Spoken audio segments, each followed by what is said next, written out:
So, a couple of topics, which I'll tell you what they are now. We got phones and apps. We got the Siege update, so the Tom Clancy Siege update. And then we got dating underage women or being interested in underage women. And then I think our last one was the... Holy shit, I can't read this. Oh, yeah! The Motorcycle Man in Buckeye. That place. I don't know why I said it, okay? So, we're in Buckeye. Okay. AZ, you know. And we're just filling up gas. We got places to go, places to be, right? So, we're just doing a quick stop. And I'm going to start with this because it's a really, like, stupid, easy story to tell right off start. We see this, or I go inside. I see this old guy. And he's got his mask on. And he's paying for whatever. I don't fucking know. I didn't look, right? And he fucks off. I pay for the gas. We go outside, fill up the car.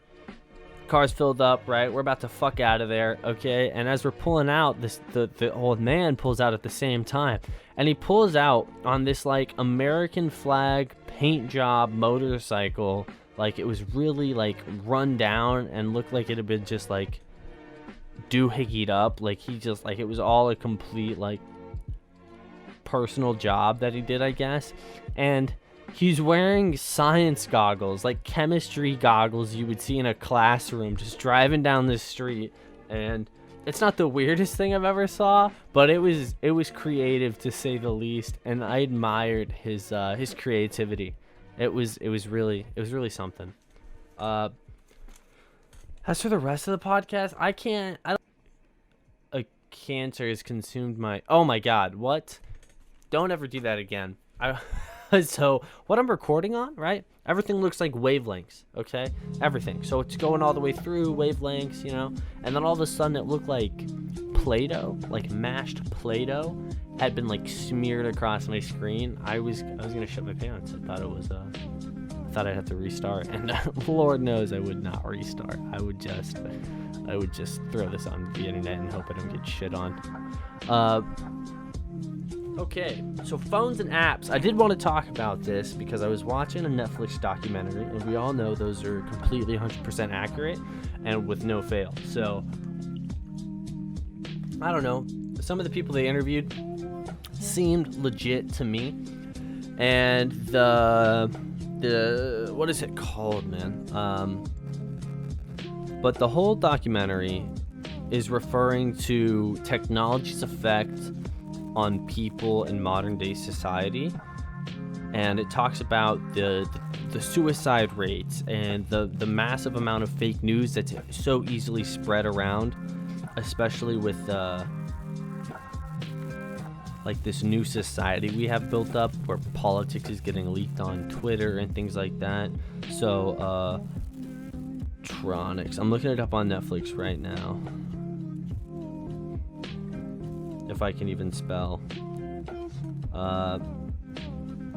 Let's see here. Damn, what is it called? Phones. Maybe if I type in phones. So I found it in post, which is now. The audio? No, fuck. The show is called The Social Dilemma. So, peep that out, you know? And here's the rest of the podcast, I guess. Dude, what is it called? I literally looked it up already today. I don't know what's wrong with me. When I remember it, I will slot it in here at some point in time. Who fucking knows when that's gonna be? But the documentary has people coming from, like, Google, the original creators of Google, Facebook, Twitter, Instagram. It has you and it interviews all these different people, and it's like a mix of a documentary / drama. Like, in between all these interviews and information that they're giving you, it kind of cuts to these scenes where these actors are kind of displaying or acting out like how people interact with their phones. And it shows kind of like what the program does to keep you interacted with the phone, right?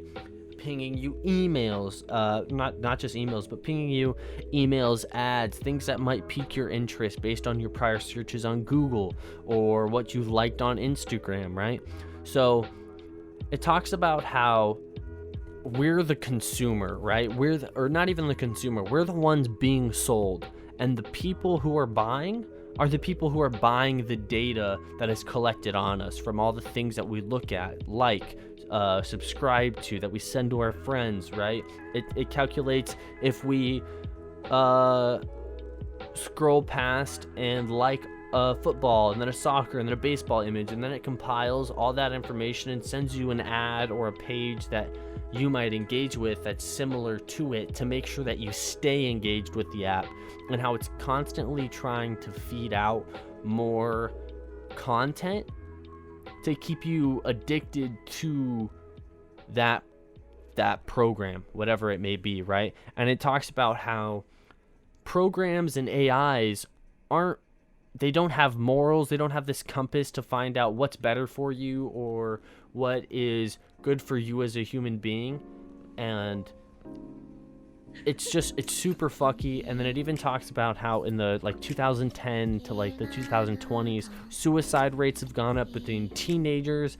I think it was 85%, but within middle schoolers or people near that age, it's gone up to 185% or something roughly about that, which is why I'm actually gonna try to find this name for you. That way, if you're interested in this, you can go look at it and kind of see what the fuck's going on here,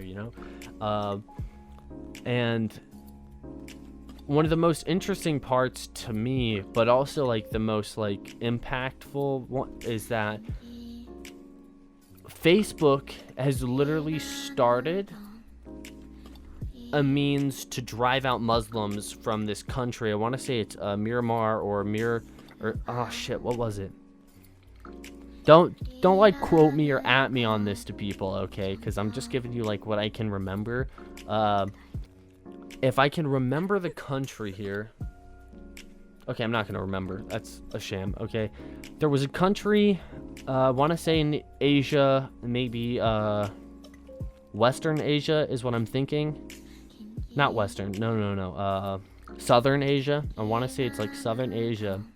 There's a country where whenever you buy a phone, they literally download and create an account on Facebook for you. And how it wasn't Facebook caused this, but it was the use of Facebook that caused rumors and essentially deceit and false news to spread throughout the entire country, for them to literally start a revolution on Muslims in their country, where they burnt down villages and killed thousands, a bunch of Muslims, and rooted out a shit ton of the people who were living in that country out and to become refugees.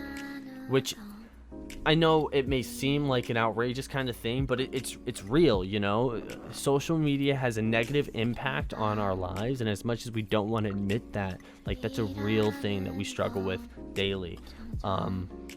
And they talk about different tips, if you're a parent and you have kids, on how you can try to reduce the negative exposure of the internet while still maintaining positive tools of the internet, right, to your kids, to make sure they grow up with a healthy look on what the internet is for. Talks about how some kids are spending 3+ hours on their phone every day, then that literally destroys social interacting skills. Because sure, texting a friend on the phone is great, calling a friend on the phone is great, interacting and sending each other posts, right? It seems innocent, right? But you're unknowingly impacting your person-to-person skills by relying on a device in order to stay in communication with others.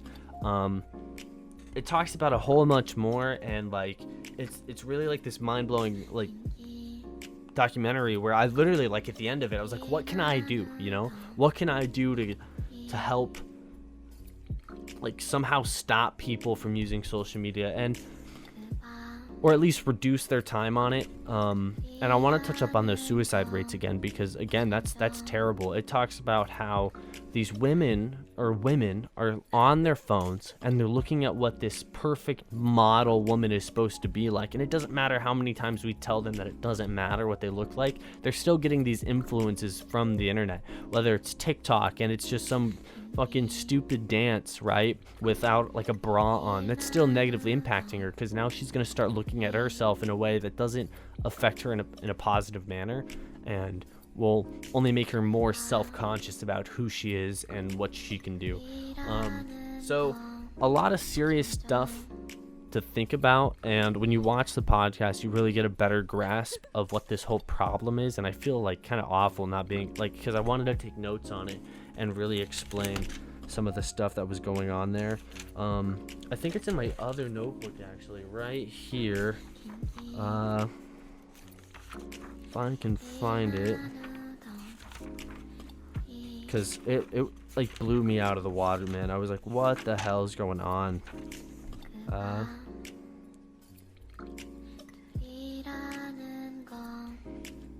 Let's see here. I do want to talk about this, and they didn't talk about this in the video, but I think I might have touched on this in previous podcast, how if you are a parent in 2020, right, your kids don't need an internet, like, a media presence, okay? Like, you're giving out information the day that little Timmy's born, the day that his birthday, right? What his favorite colors are, his pet's name, right? Like, this is information that can literally be used against you, and I promise you guys, like, that doesn't positively impact your children, especially when you give them that presence and then you give them control over that. I don't think, it's my own personal opinion, that I don't think any kid should have a phone until they're at least in high school. And even then, I think that's a little too early. I think 16, 17 is the perfect age, right? Because you've learned how to live your life without it. So now you can learn how to live your life using it as a tool rather than a device for a distraction. And of course, there's all types of other distractions out there in the world, but eliminating one is really good, and you just got to start with one. If you can eliminate one, then you can slowly start to work your way on eliminating other distractions for your life that don't always have a positive impact. Especially as a parent, you don't want your kids growing up relying on gratification from likes on Instagram to feel like they have value, which so many kids do nowadays, which is an issue all in itself. Let's see here. I know it's in here, and that's the issue. It's like, holy shit. Did I rip it out at some point? I'm wondering if I just, like, tore it out in the efforts to preserve it in a different manner.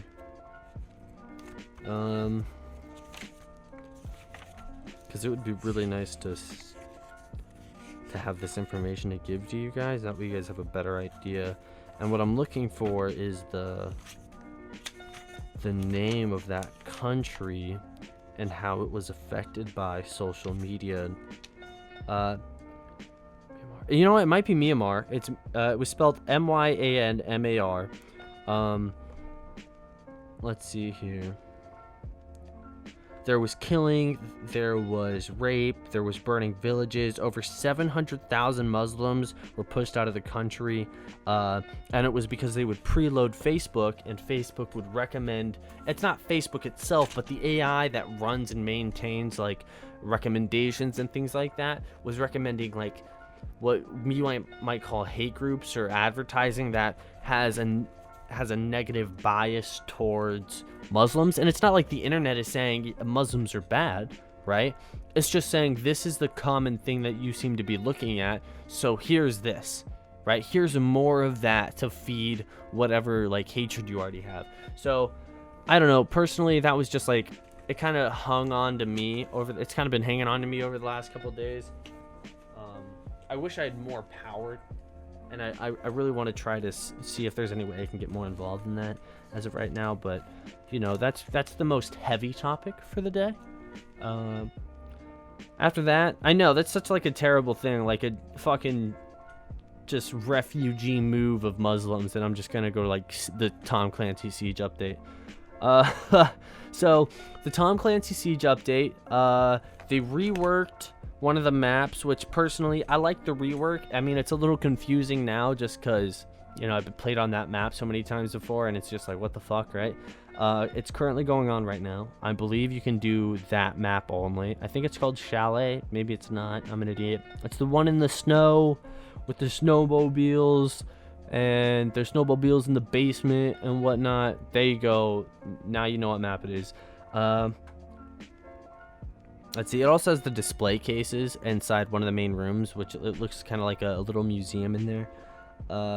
So they reworked that map. They dropped a new operator, which I believe his name was Zero, and his ability is to shoot cameras not through regular walls, but he can shoot them through reinforced walls, and you can see what's going on the other side. You know, use that smart enough, and it's a good enough ability. They also updated some of the sights, not for everyone. Some ACOGs look different, like Doc's and I believe Rook's ACOG looks completely different. Some of the holographics look different, and I'm not saying I hate them, but it's definitely different, and I kind of like the originality of the old stuff. You know, I'm sure there's going to be plenty of people who think it's a great change. Personally, I think it's dog shit. I think their new operator is neat, but he's kind of dog shit. He just shoots a camera. Like, there's strategic value in that, but let's be honest. The way Siege is developed, the only strategy that's winning are like the fucking peepholes where they shoot a hole throughout like 4 different walls, and then they just like hold that angle, and as soon as they see like a shadow move, they just shoot and insta kill someone. Like, I don't think that this update is doing anything for the better. I do think the new map is cool. It adds something new which people can still get involved with.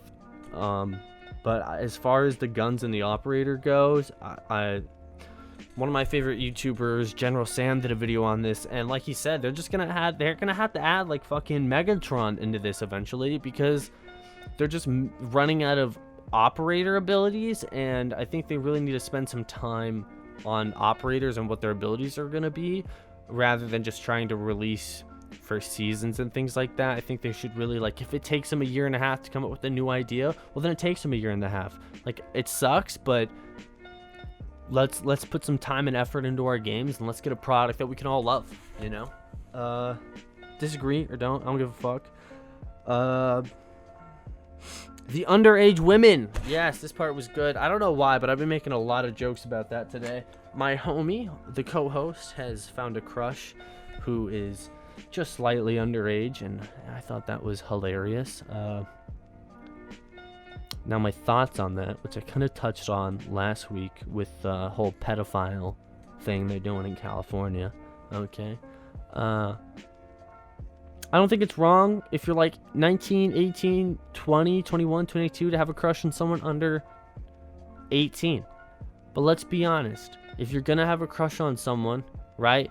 Do you want to go to jail, or would you rather wait a couple years, 1 year, 2 years, until they're legal, you know? 16 to 18 isn't that bad. 16 to 20, it's not terrible. But wait a couple years, bro. No need to go to jail or get labeled as a sex offender your entire life because you're too horny. Hold back the horny, fellas. We get it. You want your pee-pee wet. And women, I get it. You want your crotch rubbed. We understand the plight. Here at Weenus Gang Productions, we get it. Just hold back. Just a little. Just for a little while. Fuck who you can in the meantime. And then just, you know, when they come of age and you still like them or something, then fucking go for it, bro. All about that. No hate at all. None whatsoever. I won't lie, that's about it. I think I touched on it already, but the gamer Seth is decided to take a little break from this. So we're gonna get some more solo episodes. I'll try to bring you some news every once in a while. You know, things that matter, but other than that, honestly, I don't know how funny this is gonna be anymore. Like, I'm happy to touch on serious topics, and I'm happy to try to be all giggly and fun, but you know, it's hard. It's a talent I have not quite acquired. You know, I can keep my penis harder than rock for at least 30 seconds, and you know, my humor's a fraction of that, at least 1/69th of that. So, you know, there's no guarantee these are gonna make you giggle or fart in laughter, but doing the best I can here, okay? I think this might be the best I can. It's not really. I did no prep for this at all. I thought I'd kind of talk. I watched a new anime recently. That was pretty good. But, you know what? I'll talk about that. You know, I'm watching this new anime. It's called Assassin's Pride. It's absolute shit anime, okay? I've seen a lot of shit anime just out of boredom, okay? And the main character is some bitch who can't use mana. Like, her mana hasn't awoken, apparently. But there's like this assassin guy who's like great with a mana and shit. He's like super cool. He's this badass character who's part vampire, but he has to keep it secret from everyone else, right? Because they'll fucking kill him if they find out, right? But he shares his mana with her as his like teacher. He becomes her like mentor to figure out, because she is the assassin target, okay? She's the target to be assassinated. He's sent to go kill her if he decides that she doesn't have any mana. Well, he thinks that she will awaken to her mana or become a good like fucking person or whatever and like awaken to her powers. So she doesn't fucking kill her, okay? He decides that no, we'll wait a little bit, see how this fucking goes, okay? So he gives her some power, lets her train with it, kind of trains her up. The bitch is probably like 12 or 13. She falls in love with him. He, I guess, goes along with it like a fucking psychopath, okay? So the next thing we know, you know, they're butt fucking. Okay, they're not butt fucking, okay? But, you know, they're kind of doing their own thing. But she's still a shit like magic user throughout the entire series. Like, she becomes pretty good, but nowhere near to his level, right? So the ending boss fight on like the last fucking episode, it's neat and all, but it didn't make for a good story. If they followed like his timeline before he met her, good fucking show, okay? Good fucking show. But they didn't, and they fucked up, okay? It could have been so much better, and I'm kind of mad they didn't do it, but whatever, you know? Everyone got, I don't know, it appeals to the pedos in the world, so if that's what they're trying to do, then fucking whatever, you know? But personally, couldn't get behind the show. It's only 12 episodes, so I was like, fuck it, watching it all. Absolute dog shit.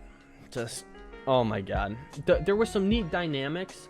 Like, one of the girls that he meets is the same age as him, and she's also a tutor for another girl, right? And you find out later that they lived in like the same orphanage, but he like has the power to remove himself from the memories of people, right? So he turns her into a vampire, but in order to like sate her bloodlust or to make her forget about it, he erases her memories of him, right? I don't get the fucking logic behind it, but that's what he does, right? And so at some point she reawakes to them because they go back to their hometown, and so he has to erase her memories again, and it's like a really sad moment because it's like, I've been looking for you forever and I finally found you and I remember, and he takes him away. So that was neat. And to be honest, he should have fucked her. Like, she was the top dog of choices. Like, if he had any choices, she was the one to choose, and he fucked up, okay? No, he chose some bitch who can't even do magic. So, you know, just my personal feelings. But watch it if you want. I promise you'll be disappointed. And if you aren't, then I guess you have bad taste, you know? And that's on you. That's something you really have to live with, not me. That's about it, guys. So, what do we got here? Slap that down here. The Nugget video, which fell apart horribly. The phones and apps. Siege update. Underage women. And the man on the fucking motorcycle with those goggles. And on top of that, Assassin's Pride. So that's about it for you guys. I have to shit, so I'll see you later.